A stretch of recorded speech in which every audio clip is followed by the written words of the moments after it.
नमस्कार दोस्तों, job centre में आपका स्वागत है।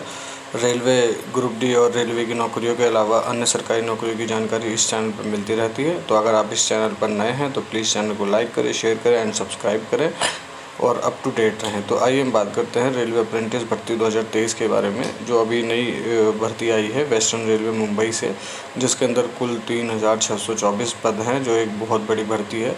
और इसकी योग्यता जो है 10वीं और प्लस ITI है। और इसका लिंक जो है नीचे वेबसाइट का डिस्क्रिप्शन में दिया हुआ है, आप वहां से जाके इसको अप्लाई कर सकते हैं। और रेलवे में ग्रुप डी की लेवल 1 की भर्तियों में 20% का रिजर्वेशन प्राप्त कर सकते हैं। तो ये आपके भविष्य के लिए अच्छा होगा और आप इसको करिए। अगर आपने ITI कर रखी है तो आप इसके लिए एलिजिबल हैं, यानी कि इसकी योग्यता 10वीं प्लस ITI है। तो चलिए हम नोटिस पे चलते हैं और देखते हैं कि इसकी क्या क्या एजुकेशन क्वालिफ़िकेशन और टर्म्स एंड कंडीशन है। तो चलिए हम चलते हैं। हम नोटिस पे आ गए हैं, जो है रेलवे मिनिस्ट्री का है। इसके अंदर जो है बताया गया है कि रेलवे रिक्रूटमेंट सेल के माध्यम से ये वैकेंसी निकाली गई है, मुंबई से है।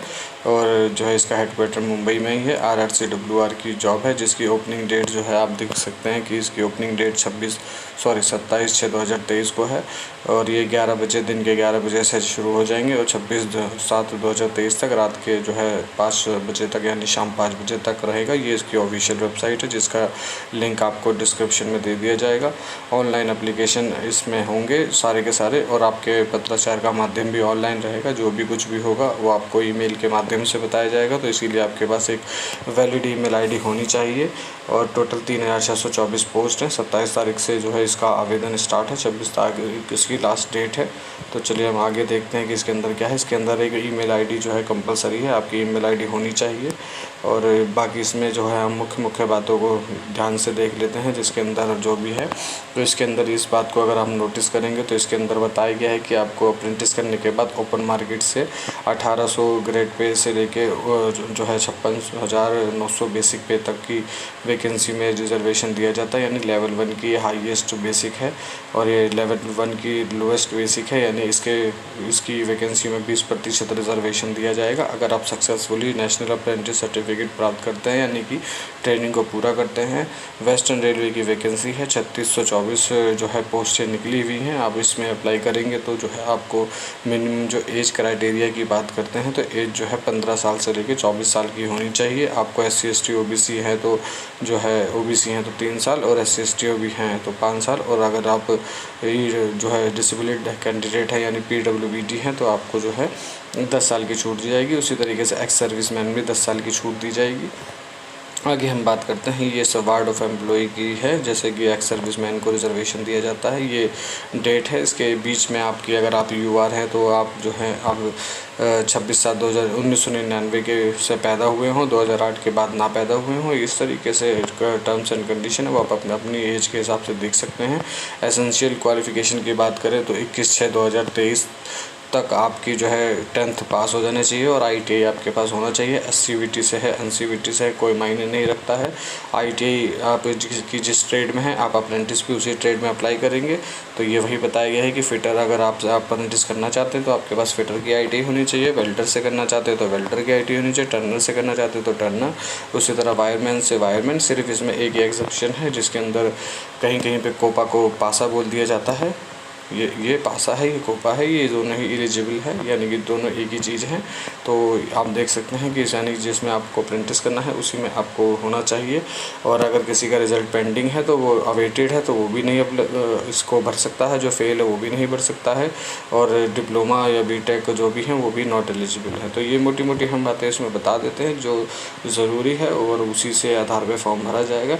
ट्रेड वाइज अलॉटमेंट की जाएगी आपकी कैटेगरी के हिसाब से। आपको SC ST OBC हैं उसमें जैसे ही ओरिजिनल रिजर्वेशन दिया गया है उसी हिसाब से आपको बताया जाएगा। और इसमें कुछ भी इम्पोर्टेंट नहीं है, जो इम्पोर्टेंट है वो हम आपको बता देंगे। इसके अंदर OBC का है तो OBC का करंट ईयर का सर्टिफिकेट चलेगा, यानी 22-23 का सर्टिफिकेट चलेगा। OBC का 1 साल ही वैलिड होता है, वैसे तो वो 3 साल चलता है, लेकिन जब आप किसी चीज़ में अपॉइंटमेंट या ज्वाइनिंग करने जाते हैं तो वो करंट का आप बनवा के जाएंगे, वही करंट का आपका जमा हो जाएगा। उसी तरीके से EWS का है, EWS का भी 1 ही साल वैलिड होता है और उसमें आपको हर साल बनवाना पड़ता है। एप्लीकेशन फ़ीस की बात करें तो 100 रुपीज़ है। और जो है वो UR OBC और EWS इनके लिए 100 रुपीज़ है। और जो है इनके अलावा जो है जैसे SC/ST PWD और वुमेन जो है वो फ्री है। तो आप देख सकते हैं कि इसके अंदर जो है फ़ीस जो है सिर्फ जनरल कैंडिडेट्स के लिए, EWS के लिए और OBC के लिए है, बाकी सबके लिए 0 रुपये है। तो वो फ्री है, तो ज़रूर अप्लाई करें। और इसके अंदर आप इस वेबसाइट पे जाएंगे तो इसका लिंक मिल जाएगा और आप अप्लाई कर सकते हैं। पेमेंट आप किसी भी माध्यम से कर सकते हैं, उसके लिए कोई ज़रूरत नहीं। मेडिकल फिटनेस सर्टिफिकेट की बात करते हैं तो ये जो है जैसे जैसे जिस पोस्ट के लिए जितना हैंडीकैप चल सकता है उसके बारे में बताया गया है, इससे ज़्यादा एक्सेप्ट नहीं किया जाएगा। उसके बाद जो है हम बात करें इसके अंदर तो जो है मोड ऑफ़ सिलेक्शन, तो मोड ऑफ़ सिलेक्शन का है इसके में क्लियर लिखा हुआ है कि आपका कोई भी रिटर्न या वाइवा नहीं होगा। आपके जो है ITI के मिनिमम 50% और जो 10वीं के 50% और ITI में जो भी आपके मार्क्स होगा उनको कैलकुलेट करके 2 से डिवाइड कर दिया जाएगा, यानी 10th के मार्क्स प्लस ITI के मार्क्स और डिवाइडेड बाय 2 जो भी परसेंटेज बनेगी उसी के आधार पे आपकी मेरिट बनेगी। इसके अंदर जो है आपको कोई भी जो है हार्ड कॉपी को सेंड नहीं करना है। कैलकुलेशन मार्क्स को वही बताया गया है कि आपको कोई भी बेस्ट 5 या बेस्ट जो है 6 नहीं करना है। जितने भी सब्जेक्ट आपके हैं और जितने भी मार्क्स आपको मिले हैं आपको उसको निकाल के परसेंटेज बना के करना है। और अगर CGPA में है तो CGPA से करना है, उसी तरीके से ITI का भी करना है इसके अंदर, और आपको उसी हिसाब से परसेंटेज काउंट की जाएगी। जिस ट्रेड में आपकी ITI है उसी में ही अप्रेंटिस होगी और स्ट्रिक्टली फॉलो किया जाएगा। ये कंप्यूटर बेस्ड होगा और टेंटेटिव शेड्यूल जो है अपलोड कर दिया जाएगा वेबसाइट पे। ट्रेनिंग पीरियड 1 साल का है। स्टाइपेंड जो है स्टेट गवर्नमेंट के हिसाब से होता है, तो उसमें अभी से बताना क्लियर नहीं हो पाएगा।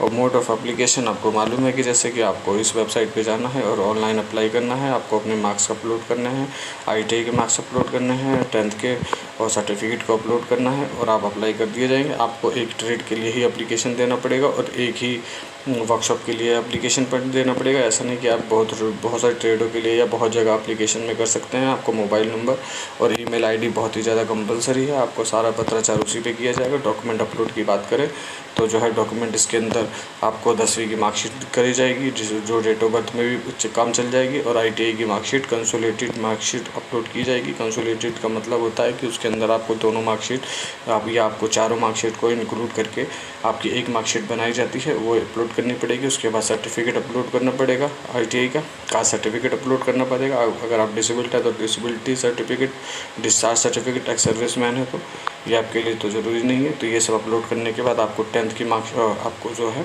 इस सब के बाद आपको जो है एक आप ये साइन किया हुआ जो है इमेज अपलोड करनी है, आपको फ़ोटो अपलोड करनी है। तो ये सब चीज़ें अपलोड करनी है। उसके बाद आपको जो है production of original of upload document along with 2 attested copy, जब आपका DV होगा तो आपको ये ले जाना पड़ेगा। 2 सेट बना के उसको सेल्फ अटेस्ट करके लेके जाना पड़ेगा, वहाँ वो जमा हो जाएंगे। और जो है इसमें और ऐसा कुछ नहीं है, ये रिजेक्टेड रीज़न है आपको जो बताया गया है। अगर आप उसको प्रॉपर अप्लाई करने में फॉलो करते हैं तो जो है गलत होने की कोई गुंजाइश ही नहीं है। और इसके अंदर कुछ भी इम्पोर्टेंट नहीं है। हाँ, एक चीज़ इम्पोर्टेंट है इसके अंदर, वो है मेडिकल सर्टिफिकेट। तो मेडिकल सर्टिफिकेट हम पहले आपको दिखा देते हैं कि मेडिकल सर्टिफिकेट किस तरीके से होगा, और जो है क्योंकि वो आपको बनाना कंपलसरी है। ये मेडिकल सर्टिफिकेट है, ये एक फ़िटनेस का। तो ये आपको परफॉर्मा निकाल लेना है, 2 पेज का परफॉर्मा है। और किसी भी से जो गवर्नमेंट हॉस्पिटल के MBBS डॉक्टर या फिर सर्जन से इसको टेस्ट करा के, जिसमें आपको सारा टेस्ट वेस्ट हाइट वाइट करके लिख देगा और उसको आपको दे देगा। तो वो आपको यहाँ जमा करना पड़ेगा। और सबसे बड़ी बात है कि आपको चूज़ ऑफ वर्कशॉप या चूज़ ऑफ ट्रेड कैसे करा जाए। तो इसके अंदर आप देख सकते हैं कि आपको डिपार्टमेंट के हिसाब से दिया गया है। जैसे ये BC डिवीज़न है, उसके अंदर मैकेनिकल डिपार्टमेंट में पोस्टें हैं। तो फिटर की जो है आप देखेंगे तो ये इतनी पोस्टें हैं 140। उसी तरीके से 3 वेल्डर, कारपेंटर 23, 5 पेंटर। तो आपकी जो भी ट्रेड है आप उसमें एनालाइज़ करिए कि कहाँ ज़्यादा ट्रेडें हैं या कहाँ मीडियम है, और आप उसी हिसाब से अप्लाई करिए। और जो आपके नियर वर्कशॉप या डिवीज़न पड़ता है आप वहाँ अप्लाई करिए। तो ये बहुत सोच समझ के आप इसको देख लीजिए कि आपकी वैकेंसी कहाँ ज़्यादा है और कहाँ आपको पास पड़ेगा, तो उस हिसाब से आप इसको अप्लाई करिए। तो इसके अंदर कोई दिक्कत नहीं है। तो ये टोटल कुल मिला के आपको हमने नोटिस दिखा दिया है। नोटिस दिखाने के बाद यही पता चलता है कि यह जो है आपको 27/6 से अप्लाई करना है। 26/7 तक इसकी लास्ट डेट है और 100 रुपये फ़ीस है। और मोटी हम आपको जानकारी दे दें तो यही सब है। आइए हम नोटिस पे चलते हैं, उसके बाद हम अपने थंबनेल पे चलते हैं। तो हम अपने थंबनेल पे वापस आ गए हैं। तो हम अपने थंबनेल पे देखते हैं कि हमने इसमें मोटा मोटा सब कुछ मेंशन कर दिया है कि कितनी पोस्टें हैं, यानी कि 3624 पोस्ट है। उसके बाद जो है इसकी योग्यता 10वीं प्लस ITI है और ये मुंबई की वैकेंसी है। तो इसमें हमने सब कुछ बता दिया है, लेकिन फिर भी हम आपको एक बार रिपीट कर देते हैं ताकि आपको कोई कन्फ्यूज़न ना हो। तो ये वेस्टर्न रेलवे मुंबई की वैकेंसी है, जिसके अंदर जो है टोटल पोस्ट 3624 वैकेंसी है। 27/6/2023 से एप्लीकेशन स्टार्ट है और 26/7/2023 तक इसकी लास्ट डेट है। फ़ीस की बात करते हैं तो अगर फ़ीस इसमें जनरल EWS और OBC अगर आप हैं तो 100 रुपये आपको देने पड़ेंगे, और SC ST PH या फीमेल हैं तो आपको 1 रुपये भी देने की ज़रूरत नहीं है। एजुकेशन क्वालिफ़िकेशन की बात करें तो जैसा कि हमने बताया है कि 10वीं प्लस ITI है, और इसी के आधार पे आपको जो है इसको होगा कॉमन परसेंटेज बनाई जाएगी 10वीं और ITI के जोड़ के 2 से डिवाइड करके। तो उसके बाद जो हम बात करें कि ईमेल ID और फ़ोन नंबर इसमें मैंडेटरी है, और आधार कार्ड इसमें आपको ले जाना पड़ेगा। जब आप रजिस्ट्रेशन करेंगे तो आधार कार्ड होना चाहिए, आधार कार्ड नहीं है तो उसकी रजिस्ट्रेशन स्लिप होनी चाहिए जिसमें आपका जो है VID नंबर होना चाहिए। तो इसके बाद अगर हम बात करें तो 15 से 24 साल की एज लिमिट है, यानी कि आप जो है 15 साल से कम ना हो और 24 साल से ज़्यादा ना हो। उसके बाद SC ST OBC और EWS और ये सब है तो आपको रिजर्वेशन में छूट मिलेगी। और मोड ऑफ सिलेक्शन की बात करें तो आपको बताइए ये कि 10वीं और ITI के मार्क्स को जोड़ के 2 से डिवाइड करने हैं। आपको 10th की मार्कशीट के सारे मार्क्स जोड़ने हैं, कोई भी सब्जेक्ट को छोड़ना नहीं है। ऐसा नहीं करना है कि बेस्ट 5 बेस्ट 4 करना है। और उसके बाद जो है 1 साल की ट्रेनिंग है। स्टाइपेंड राज्य सरकार का इशू है, तो स्टाइपेंड जिस राज्य में आप होंगे, जिस स्टेट में, आपको उस हिसाब से मिलेगा। तो कहने का मतलब है एप्लीकेशन करने के बाद जो है आप एप्लीकेशन का प्रिंट आउट निकाल के अपने पास रख लीजिए, वो आपको इन फ्यूचर में काम आएगा। तो जो है इसी तरीके से है, और आप एक वर्कशॉप भी ही चूज़ कर सकते हैं और एक ही ट्रेड से अप्रेंटिस कर सकते हैं जिसमें आपने ITI करी हुई है। और डॉक्यूमेंट्स अपलोड की बात करते हैं तो डॉक्यूमेंट्स अपलोड इसमें जो है आपको जो है 10th की मार्कशीट और ITI की मार्कशीट, कंसोलिडेटेड मार्कशीट को अपलोड करना है, जिसके अंदर आपको चारों मतलब सेमेस्टर की मार्कशीट होगी, उसमें 1 कर दिया जाएगा। अगर आपका ईयरली है तो आपका दोनों को 1 कर दिया जाएगा, 2 साल की मार्कशीट को 1 कर दिया जाएगा। और ITI का सर्टिफिकेट अपलोड करना है, कास्ट सर्टिफिकेट को अपलोड करना है। OBC और EWS के लिए करंट का सर्टिफिकेट बनवाना अनिवार्य है। जब आपका DB होगा तो आपको ले जाना पड़ेगा। अपलोड करने में आप पुराना भी कर सकते हैं, लेकिन जब आप वहाँ जाएंगे तो आपको करंट का ले जाना पड़ेगा।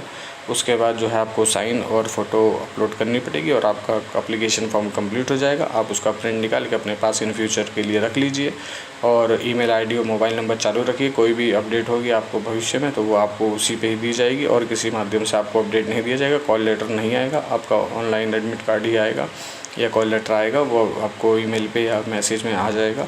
तो ये हमने आपको बताया है कि रेलवे अप्रेंटिस भर्ती है, और इसमें जैसे कि एप्लीकेशन फॉर्म में और नोटिफिकेशन में लिखा हुआ है कि आपको ये लेवल 1 में 20% का रिजर्वेशन देता है।